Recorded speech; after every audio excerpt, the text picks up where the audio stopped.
പിതാവിൻ്റെയും പുത്രൻ്റെയും പരിശുദ്ധാത്മാവിൻ്റെയും നാമത്തിൽ ആമേൻ. എന്നെ ശ്രവിച്ചുകൊണ്ടിരിക്കുന്ന ലോകമെമ്പാടുമുള്ള മാതാപിതാക്കളെ, സഹോദരി സഹോദരന്മാരെ, സുഹൃത്തുക്കളെ, ആത്മവിശ്വാസവും സംസാരവും അഥവാ സെൽഫ് കോൺഫിഡൻസ് ആൻഡ് സ്പീക്കിംഗ്, ഇത് നമ്മുടെ ആത്മവിശ്വാസത്തെ വളർത്തുന്നുണ്ടോ, അതോ നമ്മളുടെ സംസാര രീതി നല്ലതല്ലാത്തതുകൊണ്ട്, ക്വാളിറ്റി ഇല്ലാത്തതുകൊണ്ട് നമ്മുടെ ആത്മവിശ്വാസത്തെ കുറയ്ക്കുന്നുണ്ടോ എന്നൊന്ന് ചിന്തിക്കുവാൻ വേണ്ടിയായിട്ടാണ് ഇന്നത്തെ ഈ ക്ലാസ് നമ്മൾ മാറ്റിവെച്ചിരിക്കുന്നത്. എല്ലാവർക്കും സ്വാഗതം. നമുക്കറിയാം, ആദ്യ കാലഘട്ടങ്ങളിലെല്ലാം നമുക്ക് ഏറ്റവും ആദ്യ ഭാഷയൊക്കെ ഉണ്ടാകുമ്പോൾ ഏറ്റവും വലിയ കമ്മ്യൂണിക്കേഷൻ്റെ അവരുടെ മാർഗം ഏതായിരുന്നു വെച്ചാൽ അവരുടെ ഭാഷ തന്നെയായിരുന്നു. ഇന്ന് ലോകത്തിൽ ഏകദേശം 5000 ഭാഷകളും ഭാഷാഭേദങ്ങളുമുണ്ട്.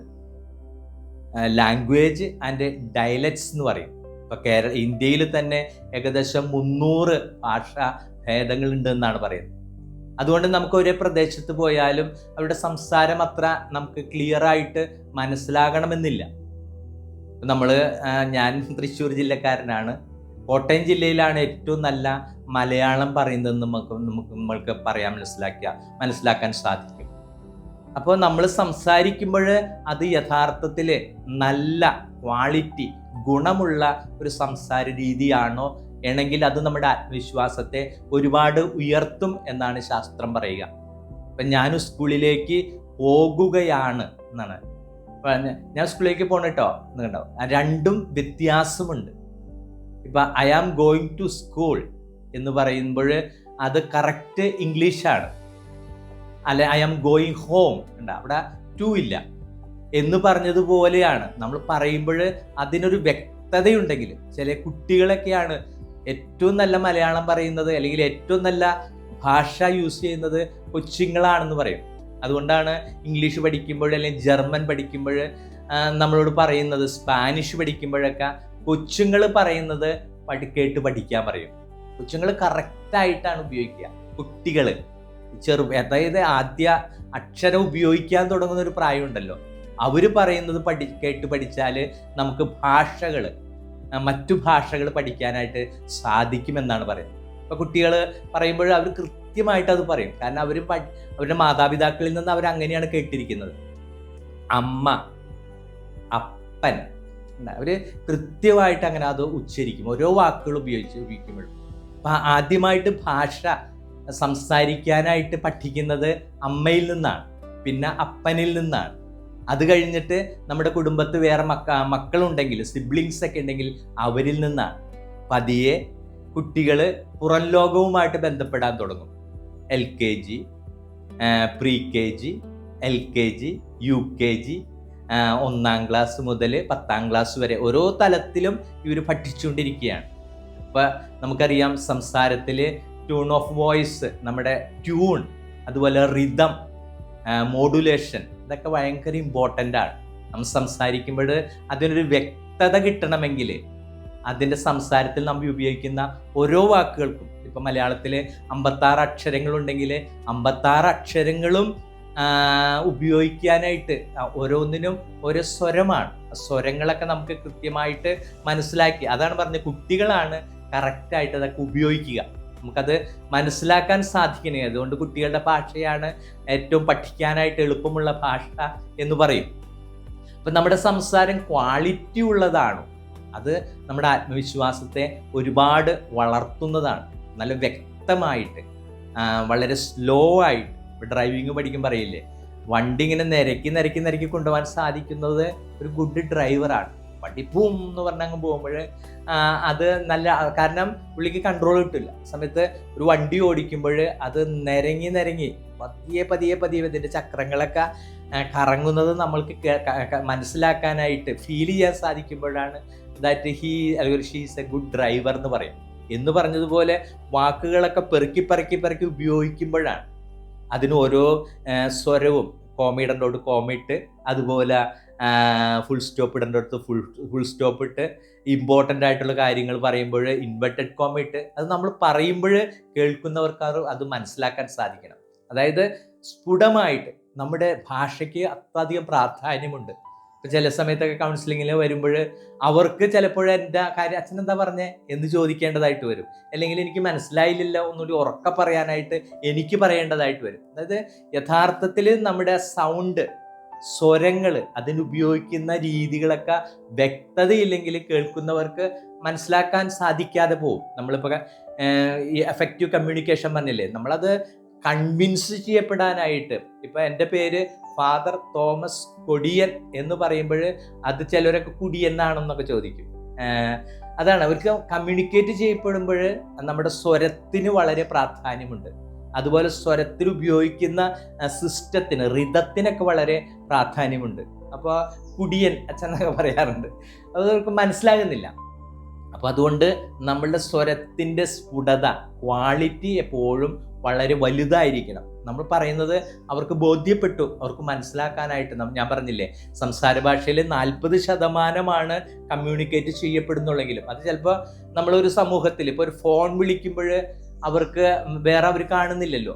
മറ്റ് verbal communication, non verbal communication. Verbal communication എന്ന് പറയുന്നത് സംസാരം. നോൺ വെർബൽ കമ്മ്യൂണിക്കേഷൻ എന്ന് വെച്ചാൽ സംസാരത്തിലൂടെ അല്ലാതെ നടത്തുന്ന കമ്മ്യൂണിക്കേഷൻസ്. ഇപ്പോൾ ഒരു ഫോൺ വിളിക്കുമ്പോൾ നോൺ വെർബൽ കമ്മ്യൂണിക്കേഷന് സാധിക്കുന്നില്ല. എങ്കിലും എന്ത് സംഭവിക്കും, ഇപ്പോൾ ഒരാൾ വിഷമത്തോടെ സംസാരിക്കുകയാണെങ്കിൽ മറ്റേ തലക്കിലിരിക്കുന്ന വ്യക്തി എന്താ വിഷമിച്ചിരിക്കുകയാണല്ലോ, അല്ലെങ്കിൽ ഏന്തി പോകുന്നുണ്ടെങ്കിൽ എന്താണ് ഭയങ്കര കണ്ണീരൊക്കെ വരുന്നുണ്ടല്ലോ എന്ന് കമ്മ്യൂണിക്കേറ്റ് ചെയ്യപ്പെടുന്നുണ്ട്. എങ്കിലും ഫേസ് ടു ഫേസിലുള്ള 60% നോൺ വെർബൽ കമ്മ്യൂണിക്കേഷൻ ടെലിഫോൺ അതുപോലെ എഴുത്തുകളിലൂടെയൊക്കെ നമ്മൾ ചെയ്യുമ്പോൾ അത് നടത്തപ്പെടുന്നില്ല. മറിച്ച് നമ്മൾ സംസാരിക്കുമ്പോൾ ഒരു എഴുതി കഴിഞ്ഞാൽ ശരിക്കും അത് സംസാരിക്കുന്ന ഒരു രീതിയിൽ മറ്റുള്ളവർ ഉൾക്കൊള്ളാറുണ്ട്. അപ്പം അതുകൊണ്ട് നമ്മുടെ കമ്മ്യൂണിക്കേഷനിൽ സംസാരത്തിന് വളരെ പ്രാധാന്യമുണ്ട്. ഒരു കാലഘട്ടത്തിൽ മുഴുവനും സംസാരത്തിലാണ് നമ്മളെപ്പോഴും ശ്രദ്ധ ഊന്നിയിരുന്നത് എന്ന് ഈ പ്രിമിറ്റീവ് ട്രൈബ്സിനെ കൊടുത്താൽ കമ്മ്യൂണിക്കേഷനിൽ അവർക്ക് സംസാര ഭാഷയായിരുന്നു ഏറ്റവും പ്രധാനപ്പെട്ടത്. അപ്പം നമ്മൾ സംസാരിക്കുമ്പോൾ ആ സംസാരം യഥാർത്ഥത്തിൽ കമ്മ്യൂണിക്കേഷൻ നടക്കുന്നുണ്ടെങ്കിൽ അത് യഥാർത്ഥത്തിലുള്ള സ്പീക്കിംഗ്, എഫക്റ്റീവ് സ്പീക്കിംഗ് ആണ്. അപ്പം നമുക്കത് ചിന്തിക്കാനായിട്ട് സാധിക്കണം. അപ്പം ഞാനാകുന്ന തോമസ് അച്ഛൻ അല്ലെങ്കിൽ നിങ്ങളാകുന്ന ഓരോരുത്തരും, കേട്ടുകൊണ്ടിരിക്കുന്ന ഓരോരുത്തരും ചിന്തിക്കേണ്ട ഒരു കാര്യമാണ്, എൻ്റെ സെൽഫ് കോൺഫിഡൻസ് വർദ്ധിപ്പിക്കുന്നുണ്ടോ എൻ്റെ സംസാരം? എന്തിനു കൊള്ളാം, ഒരു ജോലി സ്ഥലത്തൊക്കെ ചെന്ന് ഒരു ഇൻ്റർവ്യൂവിനൊക്കെ ചെന്ന് കഴിഞ്ഞ് കഴിഞ്ഞാൽ അവർക്കൊരു ഫീലിംഗ് കിട്ടുന്ന രീതിയിൽ നമ്മുടെ സംസാരങ്ങളെ നമുക്ക് ഉയർത്താനായിട്ട് സാധിക്കുന്നുണ്ടോ? മനോഹരമായിട്ട്, സ്ഫുടമായിട്ട്, വ്യക്തമായിട്ട് പറയുന്നത് നമുക്ക് മറ്റുള്ളവരിലേക്ക് എത്തിക്കാനായിട്ട് സാധിക്കുന്നുണ്ടെങ്കിൽ അതൊരു എഫക്റ്റീവ് കമ്മ്യൂണിക്കേഷനാണ്. അപ്പോൾ എഫക്റ്റീവായിട്ട് സ്പീക്ക് ചെയ്യുക എന്നുള്ള ഒരു തലത്തിലാണ് ഇന്നത്തെ ക്ലാസ് നമ്മൾ ഉപയോഗിച്ചിരിക്കുന്നത്. അപ്പോൾ യഥാർത്ഥത്തിൽ എനിക്ക് എഫക്റ്റീവായിട്ട് സംസാരിക്കാനായിട്ട് സാധിക്കുന്നുണ്ടോ? ഞാൻ ഉദ്ദേശിച്ച കാര്യം വളരെ വ്യക്തമായിട്ട്, മനോഹരമായിട്ട്. ഇപ്പം കവികളുടെ ഭാഷയൊക്കെ ഭയങ്കര മനോഹാരിത നിറഞ്ഞതല്ലേ. ഇപ്പം ഗാനങ്ങൾ എഴുതുന്നവരെയൊക്കെ നോക്കിയേ, എത്ര മനോഹരമാണ്, കേട്ടുകൊണ്ടേയിരിക്കുകയില്ല. ചില പാട്ടുകളൊക്കെ കേട്ടാൽ എത്ര കേട്ടാലും നമുക്ക് മതി വരില്ല. കാരണം അതിൻ്റെ ആ വരികളുടെ ഒരു പ്രത്യേകതയാണ്. എന്ന് പറഞ്ഞതുപോലെ ചിലരുടെ സംസാരമൊക്കെ ഇങ്ങനെ നമ്മളിങ്ങനെ കേട്ടുകൊണ്ടിരിക്കുക എന്നുള്ളത് വലിയൊരു കാര്യമാണ്. അപ്പം അത് അവർ എഫക്റ്റീവായിട്ടുള്ള സ്പീക്കിംഗ് ആണ്. സമയത്ത് നമ്മളൊരു ഡയലക്ട്സ് ഒക്കെ ഉപയോഗിച്ച് സംസാരിച്ചുകൊണ്ടിരിക്കുകയാണെങ്കിൽ നമ്മളുടെ കമ്മ്യൂണിക്കേഷൻ അവർക്ക് ബോറടി ആയിരിക്കും. ഈ പൊക്കോട്ടെ, ഞാൻ തിരക്കുണ്ട് എന്ന് പറയുന്നൊരവസ്ഥയിലേക്ക് നമ്മുടെ സംസാരങ്ങൾ മാറുന്നുണ്ടെങ്കിൽ നമ്മൾ എഫക്റ്റീവായിട്ട് സ്പീക്ക് ചെയ്യുന്നതിൽ നമുക്ക് പരാജയമുണ്ട് എന്നുള്ളതാണ്. അപ്പോൾ പറയുന്ന കാര്യങ്ങൾ ഏറ്റവും മനോഹരമായിട്ട്, വ്യക്തമായിട്ട്, സ്ഫുടമായിട്ട്, ക്വാളിറ്റിയോടെ നമുക്ക് കമ്മ്യൂണിക്കേറ്റ് ചെയ്യാൻ സാധിക്കുമ്പോഴാണ് നമ്മുടെ സ്പീക്കിംഗ് എഫക്റ്റീവായിട്ട് തീരുക, മറ്റുള്ളവർക്ക് കൺവിൻസിങ് ആയിട്ട് തീരുക. ഇപ്പം ഇറ്റലിയിലൊക്കെ പറയുന്നത് പ്രകാരമാണ് ഇന്ത്യൻസാണ് ഏറ്റവും നല്ലവണ്ണം ഇറ്റാലിയൻ പറയുന്നതെന്നാണ്. അപ്പം നമുക്ക് അഭിമാനിക്കാവുന്ന ഒരു കാര്യമാണ്. ഇപ്പോൾ ആഫ്രിക്കൻസൊക്കെ വന്നു കഴിഞ്ഞാലും അവർ പഠിക്കില്ല, അവർക്ക് ആ ഒരു അവസ്ഥയില്ല അവർക്ക്. പക്ഷേ ഇന്ത്യയിൽ നിന്ന് ഒരാൾ, പ്രത്യേകിച്ച് കേരളത്തിൽ എന്നെ കേട്ടുകൊണ്ടിരിക്കുന്നവർക്ക് അഭിമാനിക്കാം, അവർ പറയുന്ന പ്രകാരമാണ് ഏറ്റവും നന്നായിട്ട് ഇറ്റാലിയൻ പറയുന്നത് ഇന്ത്യക്കാരാണെന്ന് പറയും അവർ. കാരണം വളരെ വ്യക്തമായിട്ട്, കാരണം നമ്മൾ ഒരുപാട് ഡയലക്ട്സ്, ഭാഷാഭേദങ്ങളൊക്കെ ഉപയോഗിക്കുന്നവരാണ്. അതുകൊണ്ട് തന്നെ നമുക്ക് ഏത് ഭാഷയിലേക്ക് ചെന്നാലും, പ്രത്യേകിച്ച് മലയാളം, ഏറ്റവും പഠിക്കാൻ ബുദ്ധിമുട്ടുള്ളൊരു ഭാഷ മലയാളമാണ്. കാരണം മറ്റ് ലാംഗ്വേജിനേക്കാളും കൂടുതൽ അക്ഷരങ്ങളും സ്വരങ്ങളൊക്കെ ഉള്ളതുകൊണ്ട് നമുക്കിത് പഠിച്ചെടുക്കുക എന്നുള്ളത് വളരെ പ്രയാസമാണ്. എല്ലാവരും ഇപ്പോൾ വിദേശത്തു നിന്നൊക്കെ വന്നാലും കുറച്ചാൾ മലയാളം പറയും, പക്ഷേ നമ്മൾ പറയുന്ന രീതിയിൽ മനോഹരമായിട്ട് സംസാരിക്കാനായിട്ട് മറ്റൊരു ഭാഷയിൽ നിന്ന് വരുന്ന ഒരാൾക്കും സാധിക്കില്ല. അങ്ങനെ നമ്മൾ കൈകാര്യം ചെയ്ത് ശക്തിയുള്ളത് കൊണ്ടാണ് ഇറ്റാലിയൻസ് ഒക്കെ പറയുന്നത്, പ്രത്യേകിച്ച് കേരളീയൻസ് ഏറ്റവും നന്നായിട്ട് ഇറ്റാലിയൻ പറയുന്നു പറയും. കാരണം വളരെ കൃത്യമായിട്ട് നമ്മൾ കമ്മ്യൂണിക്കേറ്റ് ചെയ്യും. സംസാര ഭാഷ വളരെ പ്രധാനപ്പെട്ടതാണ്. അത് വ്യക്തതയോടെ, സ്ഫുടതയോടെ മറ്റുള്ളവരെ കൺവിൻസ് ചെയ്യുന്ന രീതിയിൽ സംസാരിക്കാനായിട്ട് എനിക്ക് സാധിക്കുന്നുണ്ടോ, അല്ലെങ്കിൽ എൻ്റെ സംസാരം കഴിഞ്ഞ് കഴിയുമ്പോൾ അവരൻ നമ്മളെ തിരിഞ്ഞു നോക്കാതെ പോകുന്നുണ്ടെങ്കിൽ അത് നമ്മുടെ ആത്മവിശ്വാസം നമ്മളെ കുറയ്ക്കില്ലേ. അതുകൊണ്ട് വ്യക്തമായിട്ട്, മനോഹരമായിട്ട്, സ്ഫുടമായിട്ട്, ക്വാളിറ്റിയോടുകൂടി നമ്മുടെ കാര്യങ്ങൾ മറ്റുള്ളവരെ പറഞ്ഞറിയിക്കാനായിട്ട് ഇന്നത്തെ ക്ലാസ്സിൽ നമ്മൾ ഉദ്ദേശിച്ചത് അതാണ്. എൻ്റെ സംസാര രീതി എത്രത്തോളം ക്വാളിറ്റി ഉള്ളതാണ്, എൻ്റെ സൗണ്ട്, ഞാൻ ഉപയോഗിക്കുന്ന റിതം, ഞാൻ ഉപയോഗിക്കുന്ന ടോൺ ഓഫ് വോയിസ്, ഇതെല്ലാം മോഡുലേഷൻ, ഇതെല്ലാം യഥാർത്ഥത്തിൽ എൻ്റെ ക്വാളിറ്റി, എൻ്റെ ആത്മവിശ്വാസത്തെ വളർത്തുന്നുണ്ടോ? അതനുസരിച്ച് എനിക്ക് എൻ്റെ കാര്യത്തിൽ, എൻ്റെ സംസാര രീതിയിൽ മാറ്റം വരുത്തേണ്ട മേഖലകളുണ്ടെങ്കിൽ അത് മാറ്റം വരുത്തുവാനായിട്ട് നമ്മുടെ ഈ ക്ലാസ് ഉപകാരപ്രദമാകട്ടെ എന്ന് പ്രാർത്ഥിക്കുന്നു.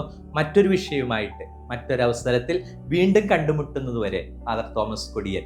സർവശക്തനായ ദൈവം പിതാവും പുത്രനും പരിശുദ്ധാത്മാവും നിങ്ങളെ സമൃദ്ധമായി അനുഗ്രഹിക്കട്ടെ.